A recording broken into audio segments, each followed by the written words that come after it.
ini juga berarti supaya teman-teman tahu ya, Bro Ferry ini ternyata holder Bitcoin dari 2012, yang which is artinya dia orang kaya kan? Ya, kebetulan karena dulu jadi bukan no Bitcoiners, karena kemarin ketika lu bikin konten, semua ini menyangka lu no coiners bro bahasa kita. Tapi ternyata lu udah hold Bitcoin lebih lama dari gua berarti kan? Jadi ini ya udahlah gue ceritain sedikit ya bang. Dan sempat gue storyin juga tahun Bitcoin naik itu kan dibuat 2008 2009 mulai orang tahu populer, dan di era-era itu sampai 2012-an gue kan internet freak ya. Gue internet freak, gue pemain Dota 2 pertama nih di Indonesia nih. Jadi kita main itu Dota 2 beta waktu itu, dapatnya dari invitation key dan semua transaksi pokoknya online. Terus gue jaga warnet di tempat temen gue.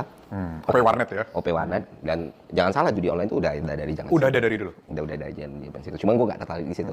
Nah, ada teman gue namanya Adi Saputra ini begitu bersemangat ngejelasin white paper Satoshi. Nah, dari situ kita bahas berhari-hari white paper yang 8 lembar, 9 lembar itu kan. Ini kemana ya arahnya? Dan karena kita sama-sama anak stan nih, kita ngelihat sama-sama sepakat, kita melihat ini nggak bakal jadi pengganti mata uang, ini bakal jadi komoditas. Betul. Dan once ini terjadi, meledak. Yes. Pasti meledak. Pasti. Nah, itu biasa mahasiswa udah ngomong yang benar, setelah itu di Kaskus naik trip manusia kadal gitu. Konspirasi manusia itu pernah dengar nggak sih? Zuckerberg manusia kadal. Kalau kita ngomong manusia kadal lagi. Nah, sejak saat itu waktu itu kan kita pakai transaksi itu untuk kalau nggak salah game. Ya adalah satu perusahaan game di Indonesia yang emang lu kalau mau beli item ini harus pakai Bitcoin. Jadi ada dua waktu itu, Bitcoin sama ini key-nya Dota. Jadi key-nya Dota itu dijual beli jadi in exchange. Gua pemain Dota 2 juga. Oh iya, pasti awal-awal itu ngerasain lah. Nah, gua juara nasional Dota nomor 3 waktu gua. Zaman itu. Gua gamers juga, bro. Nah, mungkin Bang Rey paham lah, karena kita kan seumuran lah ya, 34 sama-sama. Di era itu internet kan masih barang yang tidak banyak orang tahu gitu. Nah, setelah itu ya udah di hold terus ya. Gua kira proyeksinya kayak gini, petanya kayak gini, naiknya kayak gini, compoundingnya gila-gilaan. Oh, halving 4 tahun, potong setengah segala macam.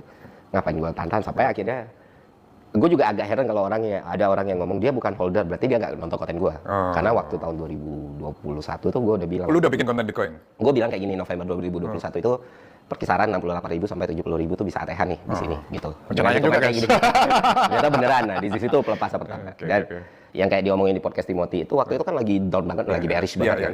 Jadi yang gue bilang di podcast Timothy itu kita ngobrol sampai pagi di Gading itu. Karena gue nggak pelaku market, maksudnya gue nggak pelaku industri gitu. Tanya usulan Timothy ini, yakin lu namanya? Timothy ngasih langsung tuh jabaran proyeksinya ini, gue challenge ini, akhirnya anjing bener juga ya gitu, gue masuk gitu.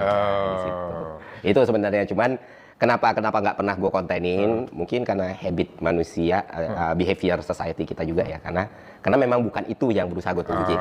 Karena gue ngerasa this game not for everyone.